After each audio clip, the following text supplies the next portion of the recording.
Hey guys, I'm Russell. Welcome to Rusty My Life. Everyone calls me Rusty, so please feel free to call me Rusty. A little bit about myself. I'm 27. I am single.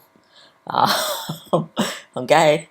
Um, and I currently study. Today, which is Friday the 13th, is a huge night for me. I have my trial at Witches and Britches, which I'm so excited about.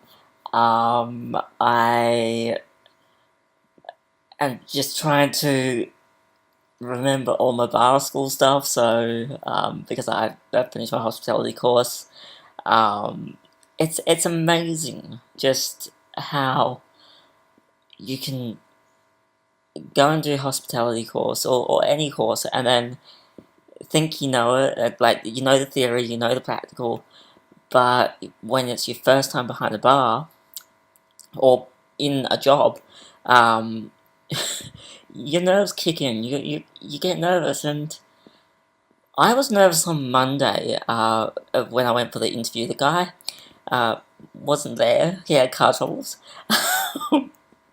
so instead I had I've got tonight, which I'm really excited about. I'm nervous as anything, but that's not what I want to talk about right now. I want to actually talk about 50 Shades of Grey because I did a review, and I'm reading reviews out there uh, about the movie, and like if you want to check out the review, I'll put the link the link to my blog, russellharrower.com, which has the 50 Shades of Grey uh, review that I wrote. But basically, I'll read you a paragraph because I think, actually, I'll read you three paragraphs because it's quite long. It's about 600 and something words. Here's what just a few things that I thought about the movie.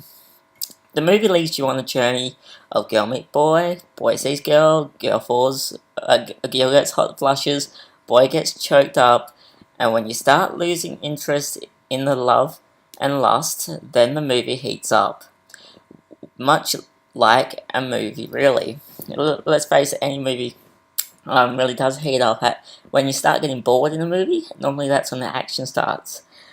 So, with the guy trying to win the girl with computers, fine dining, and a new car, he thinks he can get his way if he spoils the girl. I guess what I'm getting at to is, well, we all know what happens. The girl wants more. The girl is not interested in the car, computer, clothes, or fine dining. The girl wants what every girl wants. She wants love. She wants a man that loves her. She wants a man that will hold her, that won't let her go. That man that can show and has that can show and has a softer side to him. A side that shows that he loves her back after all, money does not buy love. However, the man is afraid. He's afraid of love. He's afraid of getting hurt. He's afraid of letting love get the better of him. He has been. If you watch the movie and you read the book, you notice that he's been hurt as a younger man and as a younger adolescent. Um, he's covered up his hurt by building wealth and by finding a way to get back at women. So it seems to me that women have been the ones that have always hurt him. And if you read the book and watch the movie, you actually do get the sense that it is women who have hurt him. His mother was a drug addict and a prostitute, and died at, I think, about 4 from memory. So it's. I actually put this movie as a category. Like when you watch a movie, you can normally, if you overanalyze like I do, you normally can put the movie in a category as mainstream, late night SBS film, or an ABC doco, I actually put this film as a SBS late night film, mainly because if you watch SBS at late night, for people who don't know what SBS is, it's one of our free to air channels, which is government owned or government supported. It has adverts. It's kind of like, it's okay. The easiest way to find out is head over to sbs.com.au. You'll find it out there. That's the easiest way. It's like your community channel. Let's put it that way. But instead of it being community ran, it's ran by a board of directors. Anyway, that's going off topic. But SBS has late night, about midnight, 1 o'clock, sometimes 2 o'clock, some really risque movies. And the type of movies that they do is very violent and physical, a lot of sex, and that is what 50 Shades of Grey fitted into for me. Now, I'm reading reviews online from Mamma Mia and others who are saying that this is domestic violence, and I can't disagree. I agree in one sense, and I disagree in the other sense. I disagree mainly because it is BDSM and S&M, and people who do S&M and BDSM, and I have to be honest, I have done it myself, so there's no secret there. I like to dabble in things. Oh, but seriously, if you have practiced this, or if you have done this in the bedroom, if you're into it, you understand that okay, maybe not fine cars and fine dining and the leading on type stuff. I think that's a little bit of manipulation, because she clearly has told him what she wants. She wants a man that will hold her at night. She wants a man that will kiss her, a man that will let her touch her, or a man that will let her touch him. This is clearly not the man for her, but she gave her consent to try it. Even the last scene, which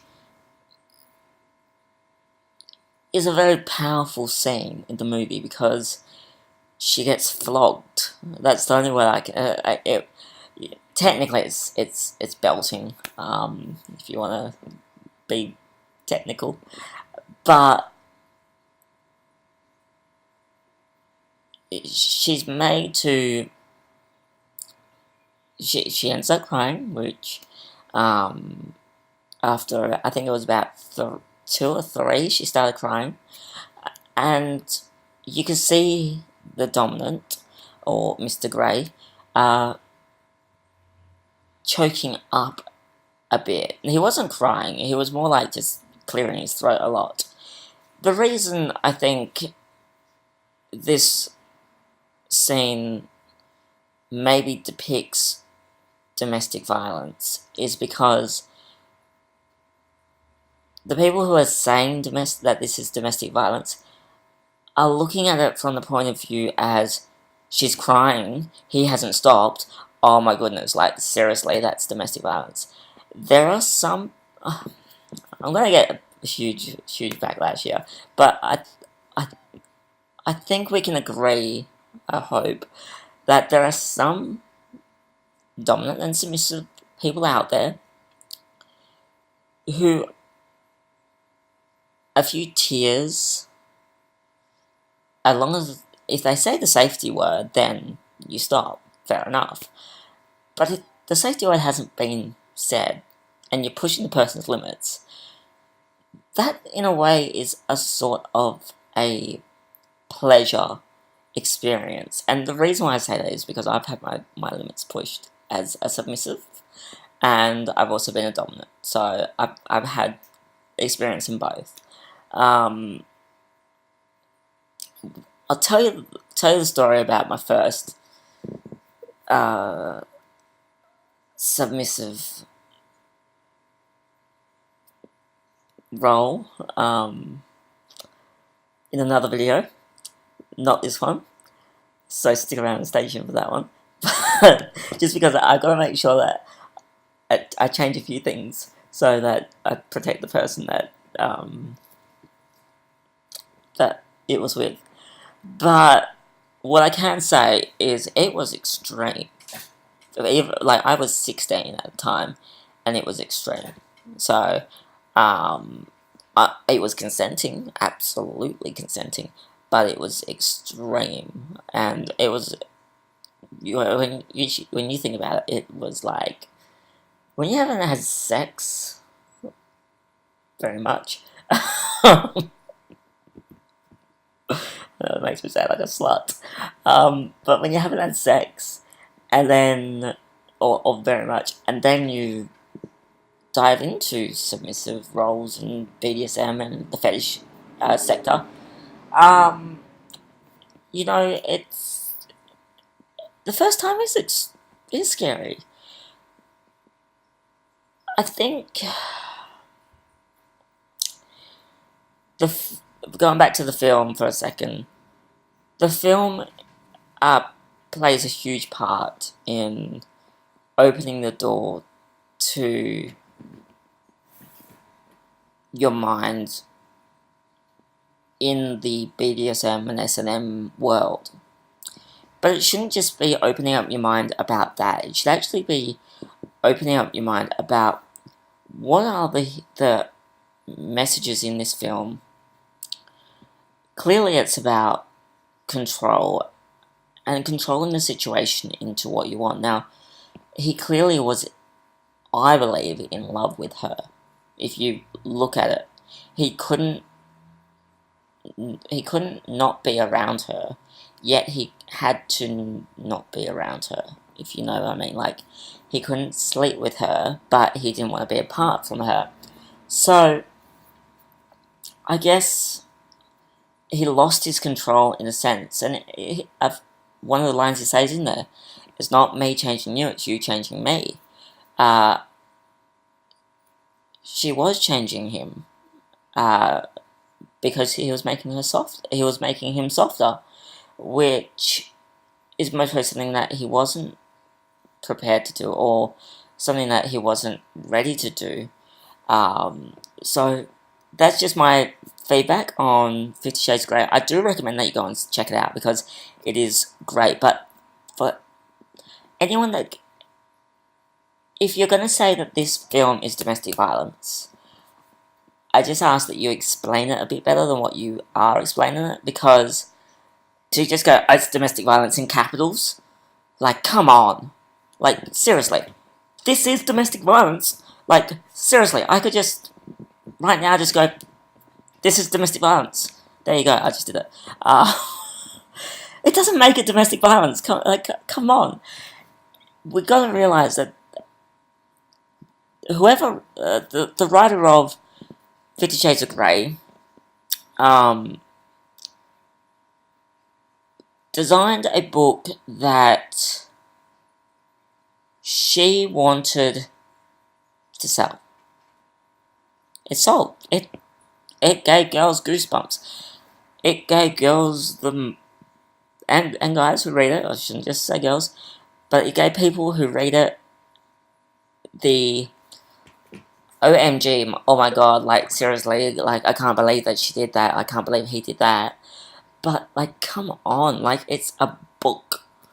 It most probably doesn't, I haven't read the book, so I can't say that I know the book. I did purchase the book, so I will read the book.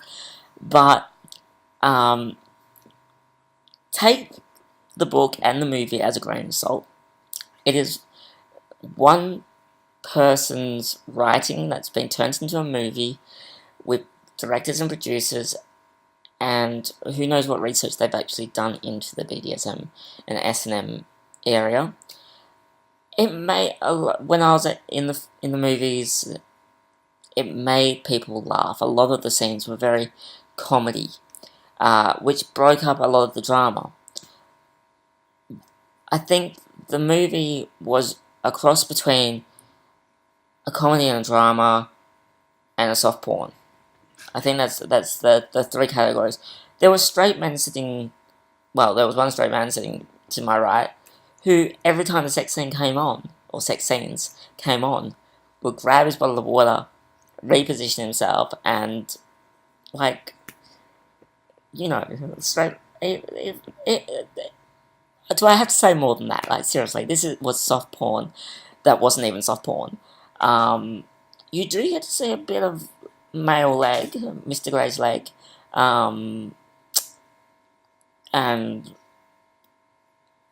that's kind of exciting if you're gay. I didn't find it exciting, I had to admit.